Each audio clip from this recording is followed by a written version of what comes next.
without a doubt, this is my favorite Hunter x Hunter fan theory. And it goes a little bit like this. The knowledge you have to have in order to understand this theory is like you already watched the 2011 anime, have a basic understanding of what is going on currently in the manga, and boom bam beam, let's start with my favorite theory.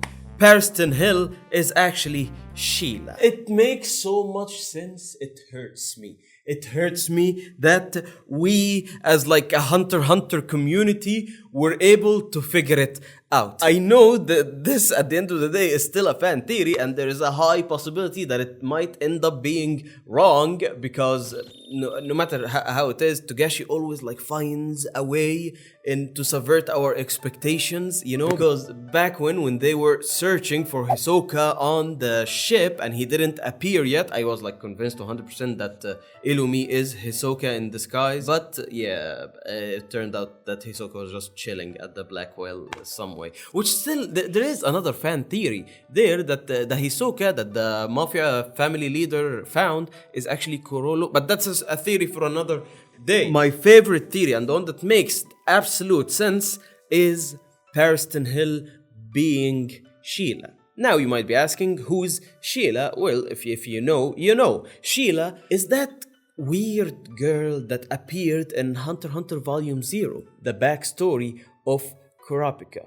A girl that was lost and found herself inside of the little forest or the little village of the Kurta clan. The Kurta clan are Kurapika's people before they were wiped out by the Phantom. True, we get young Kurapika along with his friend Pyro, and they found this little girl named Sheila. Notice that Sheila has, you know, the little mouse thingies, okay, it's gonna be important later. And Sheila tries to communicate with them. She couldn't, but she basically says that, here, look, this is an interesting book that I have. It's a book called Dino Hunter. It's a book about hunters and adventures, and yeah, I wanna be a hunter one day, Sheila says, and then she disappears, but leaves the book with Kurapika and his friend. Then we get Kurapika's story, blah blah blah. He grows up, he wants to go outside, he fights with one outside of the village, and when he comes back, he's able to gain the trust of the elder of the Kurta clan, and he moves out in order to find a doctor to help his friend Pyro. When he comes back, he finds his whole clan massacred.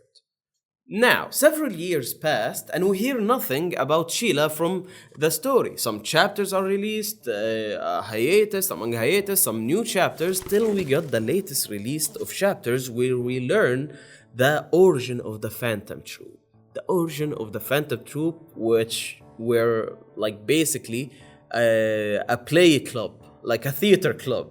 Kurolo wanted to remake some episodes from the Power Ranger knockoff show that he used to watch. And he got his friends, his little friends that lived with him in that abandoned area called Meteor City, to do voiceover and dub the show. And one of Kurolo's friends that helped him dub the show was none other than Sheila. Mind you, this is in a flashback. Now you can understand that this event happened before Sheila met Kurapika and Pyro. You can deduct that very, very easily. And yeah, she was there in Meteor City. And she wasn't only friends with Kurolo. No. She was friends of Pakunoda. She knew Franklin. She knew Phaeton. She was like in with the whole gang that later became the Phantom Troupe. Yet we never heard her mentioned by the Phantom Troupe members later on. Isn't that weird? And of course, she was friends with Sarasa, the other member of the little theater group that Kurolo founded, that we do not hear about a lot. And there is a reason for that. Because Sarasa was basically kidnapped, tortured, and then murdered by a bunch of sick people. Kurolo found her body along with his friends, and that was the origin. That was the moment that you can say that created the Phantom Troupe. And Sheila was there when they discovered the body. And what did did Sheila do after they discovered the body? She walked away. She walked away. She walked away. Yoshihiro Togashi does not shy away from, how do you say it, what's the phrase for it? Gender bending some of his characters. For example, Kurapika is pretty ambiguous. You can say he can disguise himself as a woman and doesn't get bothered by it, and he actually sells being a woman very clearly. Someone like Kaloto Zoldyck, which I still get a bit confused because it's not explicitly declared. Also, we have Nanika. Nanika is a girl, yet her family calls her a he. And you can see that in a lot of characters in the show where basically they do not fit into a specific gender. One thing in common with all of the characters that I just mentioned is that they have a very weird obsession with dolls. Yeah, once you know that, you can never unsee it. It's there, I promise you, it's there in all of the characters that you can see the gender bending in. And that was the last time we saw Sheila in the flashback of the Phantom Troupe. However, what we understand from that is that later on, Sheila went on her merry way and found the village of the Kurta clan, and then the events of the Kurta clan happened after the founding of the Phantom Troupe. Because the Phantom Troupe are the ones who murdered the Kurta clan, and they were founded after the events of Sarasa. Now the question is, why wasn't Sheila a founding member of the Phantom Troupe? All the Phantom Troupe that were there at the time where the terrible accident of Sarasa happened became members of the Phantom Troupe after Kurolo went on missing for a while and then came back to found the Phantom Troupe. But Sheila wasn't there. Where was she? Well, what I believe is that Sheila was the one who set up the murder of the Kurta clan. The Phantom Troupe are bad people. True and true, okay? We agree about that. However, I still cannot find it in my heart that they will just go out of their way to murder an entire race. And like the argument that you might think of is that, yeah, they did it because their eyes are scarlet and they can make a lot of money doing that. Yes, but I don't know. To me, it doesn't seem like a very Phantom Troupe thing to say now that we have lived with them for a while and understand where they're coming from. They, most of the time, trying to hurt like very bad people and some innocent people as well, but they always come at it from, you think you're bad? Well, we are badder. Now, why would they kill the Kurta clan?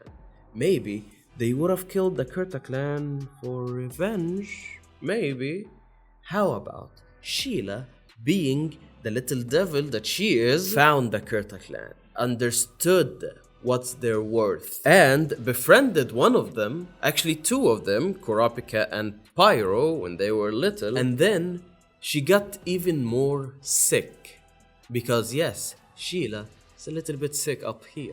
You might even say that Sheila loves to hurt the people that like her and always want to be hated. Someone is sick like that. Someone in the show that we know is sick like that. And she might have faked her death and sent a specific note to the Phantom Troupe. And the Phantom Troupe maybe found her body dead, and they understood that the people that were responsible for her death are the Kurta clan. And they knew exactly where to find the Kurta clan because Sheila was there. So they went to kill them all to take revenge for the death of Sheila. However, Sheila was only faking her death. The real thing that happened is that Sheila went on a little change of appearance and went on to become what she always wanted to be, a hunter. And the timing fits perfectly. And by the time she became a hunter, she climbed up the ladder and got so close to fulfilling the dream that she had when she was a little kid reading that dino book, that she became vice president of the Hunter Association and a member of the Zodiacs. Once again, what's Pariston animal in the Zodiacs? The rat. And what's something that Pariston is obsessed with? Dolls. Would Pariston really do something sick like that? Yes, he would. Why wouldn't he? He's freaking Pariston. He enjoys messing with people. And single-handedly, this character, Pariston, the extremely unlikable Pariston, was the person responsible for creating Kurapika and his longing for revenge against the Phantom Troupe, and the one who actually created the Phantom Troupe, because the Phantom Troupe went on their first massacre because they found Sheila's body. Hell, Sheila might even be associated with the death of Sarasa and might be the single needle mover that kicked off the Phantom Troupe from the beginning. Who knows? And Pariston, right now at the moment, inside the ship going to the Dark Continent, and at the same time, he has power to let loose army of Chimera ants back on Earth. So, might as well wreak havoc on Earth and encounter the Phantom Troupe, put him side to side with Kurapika, and watch the whole world get destroyed. Sounds like something Pariston would do. Don't you agree? Like, I mean that a lot of character designs in a lot of animes look pretty similar to one another, and a lot of the characters in Hunter x Hunter really look similar to one another, but I mean, come on, look at Sheila's face and look at Pariston's face. It's basically the same face, just with the hair changed. Come on, it's right there. So yeah, that's basically the Pariston Sheila fan theory. I know it ridiculously makes sense. Once you really focus on it, it makes sense. And oh my god, the people online who work together to make this theory work, everyone adds a little bit here and there. But if it turns out to be true, or some form of it turns out to be the actual truth, dude, it will make so much sense. Oh my god. And maybe like the Chimera Ant army that Pariston has a hold of, one of the commanders of this army are Gyro. And then we will finally get the showdown between Gyro and Gon and Killua. And everything will freaking goes up to flame at the same time, and all of it is because of Pariston, the main antagonist. And the one that will take Pariston down might be Jing. Who knows? Anyway, that was the Pariston theory. If you're interested in more Hunter x Hunter content or content regarding other shows or other anime, I will be very happy if you can join us at the Hunter Society. Subscribe to the channel to help us grow our little Hunter loving community. And yeah, thank you so much for watching. Maybe watch one of these videos and have a good day.